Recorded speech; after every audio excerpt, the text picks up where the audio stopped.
ಆತ್ಮೀಯ ಪತ್ರಿಕಾ ಹಾಗೂ ಮಾಧ್ಯಮದ ಸ್ನೇಹಿತರೆ, ಏಪ್ರಿಲ್ 6ನೇ ತಾರೀಕು 1980 ಬಿಜೆಪಿಯ ಸಂಸ್ಥಾಪನಾ ದಿನ.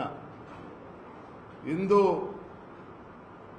ಕರ್ನಾಟಕ ರಾಜ್ಯದ ಎಲ್ಲ 224 ವಿಧಾನಸಭಾ ಕ್ಷೇತ್ರಗಳಲ್ಲಿ ಇಡೀ ದೇಶದಲ್ಲಿ ಬಹಳ ಅರ್ಥಪೂರ್ಣವಾಗಿ ಈ ಸಂಸ್ಥಾಪನಾ ದಿನವನ್ನು ನಾವು ಆಚರಣೆ ಮಾಡ್ತಾ ಇದ್ದೇವೆ. ಇಡೀ ದೇಶದಲ್ಲಿ ಜಗತ್ತಿನ ಅತ್ಯಂತ ದೊಡ್ಡ ಒಂದು ರಾಜಕೀಯ ಪಕ್ಷ ಭಾರತೀಯ ಜನತಾ ಪಾರ್ಟಿ ಕಾರ್ಯಕರ್ತರು ಉತ್ಸಾಹದಿಂದ ಇಡೀ ದೇಶಾದ್ಯಂತ ಸಂಭ್ರಮವನ್ನು ಆಚರಣೆ ಮಾಡ್ತಾ ಇದ್ದಾರೆ. ಇವತ್ತು ದಾವಣಗೆರೆಯಲ್ಲಿ ಸಹ ನಮ್ಮೆಲ್ಲ ಪಕ್ಷದ ಹಿರಿಯರೊಂದಿಗೆ ನಾನು ಕೂಡ ಇವತ್ತು ಸಂಸ್ಥಾಪನಾ ದಿನ ಇವತ್ತು ಕಾರ್ಯಕ್ರಮದಲ್ಲಿ ನಾನು ಕೂಡ ಭಾಗವಹಿಸಿದ್ದೇನೆ. ಬಂಧುಗಳೇ, ರಾಜ್ಯದಲ್ಲಿ ಉಪಚುನಾವಣೆಗಳು ದಾವಣಗೆರೆ ದಕ್ಷಿಣ ಹಾಗೂ ಬಾಗಲಕೋಟೆ ಉಪಚುನಾವಣೆ ನಾನಾ ಕಾರಣಗಳಿಗೆ ಸಾಕಷ್ಟು ಸುದ್ದಿಯನ್ನು ಕೂಡ ಮಾಡಿದೆ. ರಾಜ್ಯ ಸರ್ಕಾರದ ಮುಖ್ಯಮಂತ್ರಿಗಳ ನಿದ್ದೆಗೆಡಿಸುವಂತ ಕೆಲಸವೂ ಕೂಡ ಈ ಚುನಾವಣೆಗಳು ಮಾಡಿದ್ದಾವೆ. ಕಾಂಗ್ರೆಸ್ ಸರ್ಕಾರ ಕಳೆದ 3 ವರ್ಷಗಳಲ್ಲಿ ರಾಜ್ಯದಲ್ಲಿ ಯಾವುದೇ ಒಂದು ಅಭಿವೃದ್ಧಿ ಕೆಲಸ ಕಾರ್ಯಗಳನ್ನು ಮಾಡದೇ ಹೋದರೂ ಸಹ ತನ್ನ ಗ್ಯಾರಂಟಿಗಳೇ ಅಭಿವೃದ್ಧಿ ಅಂತೇಳಿ ಬಿಂಬಿಸಿಕೊಳ್ತಕ್ಕಂಥ ಕೆಲಸವನ್ನ ನಿರಂತರವಾಗಿ ಮಾಡಿಕೊಂಡು ಬಂದಿದೆ.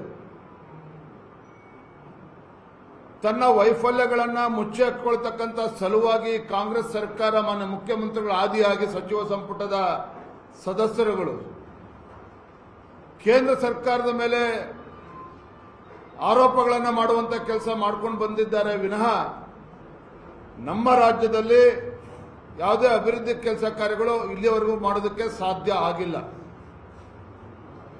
ಒಬ್ಬ ಅನುಭವಿ ಮುಖ್ಯಮಂತ್ರಿಗಳು ಇದ್ರೂ ಸಹ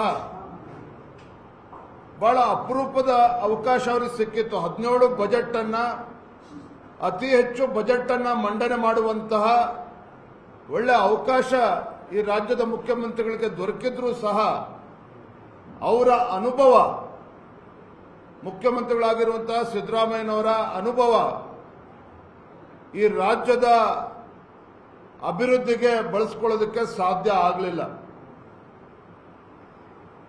ಅಹಿಂದ ಹೆಸರು ಹೇಳಿಕೊಂಡು ಅಧಿಕಾರದ ಚುಕ್ಕಾಣಿ ಹಿಡಿದಿರ್ತಕ್ಕಂಥ ಮಾನ್ಯ ಮುಖ್ಯಮಂತ್ರಿಗಳು ಹಿಂದುಳಿದ ಸಮುದಾಯಗಳನ್ನು ಯಾವತ್ತೋ ಮರೆತಿದ್ದಾರೆ. ಇವತ್ತು ಅಲ್ಪಸಂಖ್ಯಾತನು ಕೂಡ ಮರೆತಿರುವಂತದ್ದನ್ನು ಇವತ್ತು ಚರ್ಚೆ ಯಾವ ರೀತಿ ಆಗ್ತದೆ ತಾವೆಲ್ಲರೂ ಕೂಡ ನೋಡ್ತಾ ಇದ್ದೀರಿ. ಇದರ ಪರಿಣಾಮ ಏನು ಅಂತ ಹೇಳಿದ್ರೆ, ಕಾಂಗ್ರೆಸ್ ಸರ್ಕಾರ ಮಾನ್ಯ ಮುಖ್ಯಮಂತ್ರಿಗಳು ಗ್ಯಾರಂಟಿಗಳ ಮುಖವಾಡವನ್ನು ಧರಿಸಿಕೊಂಡು ರಾಜ್ಯಾದ್ಯಂತ ಏನು ಜನರ ಕಣ್ಣಿಗೆ ಮಣ್ಣೆರಚುವಂತ ಕೆಲಸವನ್ನು ಮಾಡ್ತಾ ಇದ್ರು. ನನಗನ್ನಿಸ್ತದೆ ಈ ಉಪಚುನಾವಣೆಗಳು ದಾವಣಗೆರೆ ದಕ್ಷಿಣ ಹಾಗೂ ಬಾಗಲಕೋಟೆ ಕ್ಷೇತ್ರದ ಉಪಚುನಾವಣೆ ಕಾಂಗ್ರೆಸ್ ಸರ್ಕಾರಕ್ಕೆ ಮಾನ್ಯ ಮುಖ್ಯಮಂತ್ರಿಗಳಿಗೆ ಒಂದು ರೀತಿ ಕಬ್ಬಿಣದ ಕಡಲೆ ಆಗಿ ಇವತ್ತು ಪರಿವರ್ತನೆ ಆಗಿದೆ. ಕಬ್ಬಿಣದ ಕಡಲೆ ಆಗಿ ಇವತ್ತು ಪರಿವರ್ತನೆ ಆಗಿದೆ. ಪಾಪ ಮುಖ್ಯಮಂತ್ರಿಗಳು ಹರಸಾಹಸವನ್ನ ತಾವು ನೋಡ್ತಾ ಇದ್ರೆ ಪಾಪ ಅವರು ಗಲಿಬಿಲಿಗೊಂಡಿದ್ದಾರೆ. ಮುಖ್ಯಮಂತ್ರಿಗಳು ಬಾಗಲಕೋಟೆಯನ್ನು ಉಳಿಸ್ಕೋಬೇಕು, ದಾವಣಗೆರೆ ದಕ್ಷಿಣ ಕ್ಷೇತ್ರನ ಉಳಿಸ್ಕೋಬೇಕು, ಈ ಗೊಂದಲದಲ್ಲಿ ಇವತ್ತು ಮುಖ್ಯಮಂತ್ರಿಗಳು ಅವರ ಸಚಿವ ಸಂಪುಟದ ಸದಸ್ಯರಿಗೆ ಕಾಡ್ತಾ ಇದೆ. ಇವತ್ತು ನಾನು ಕೂಡ ಕಳೆದ ಕೆಲವು ದಿನಗಳಿಂದ ಬಾಗಲಕೋಟೆನಲ್ಲಿ 4-5 ದಿನಗಳು ಅಲ್ಲೂ ಕೂಡ ನಾನು ಪ್ರಚಾರ ಮಾಡಿ ಬಂದಿದ್ದೇನೆ. ಕಾರ್ಯಕರ್ತರ ಮಧ್ಯೆ ಕೆಲಸ ಮಾಡಿದ್ದೇನೆ. ಮತದಾರರ ನಡುವೆ ನಾನು ಕೂಡ ಹೋಗಿದ್ದೇನೆ. ದಾವಣಗೆರೆದಲ್ಲೂ ಕೂಡ ಕಳೆದ ಕೆಲವು ದಿನಗಳಿಂದ ನಾನು ಇಲ್ಲೇ ಪ್ರಚಾರವನ್ನು ಮಾಡ್ತಾ ಇದ್ದೇನೆ.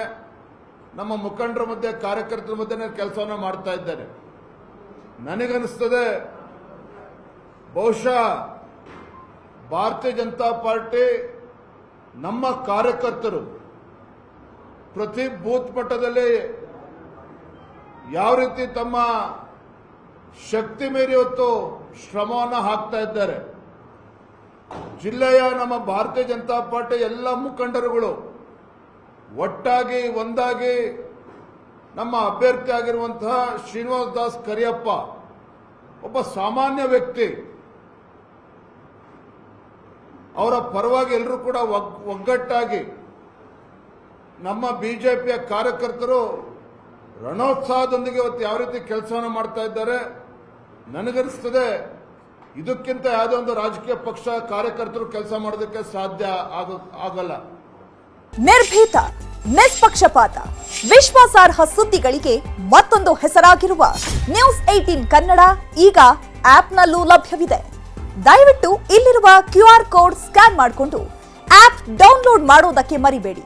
ನಿಮ್ಮ ಬೆಂಬಲ ಹೀಗೆ ಸದಾ ನಮ್ಮೊಂದಿಗಿರಲಿ. ಧನ್ಯವಾದ.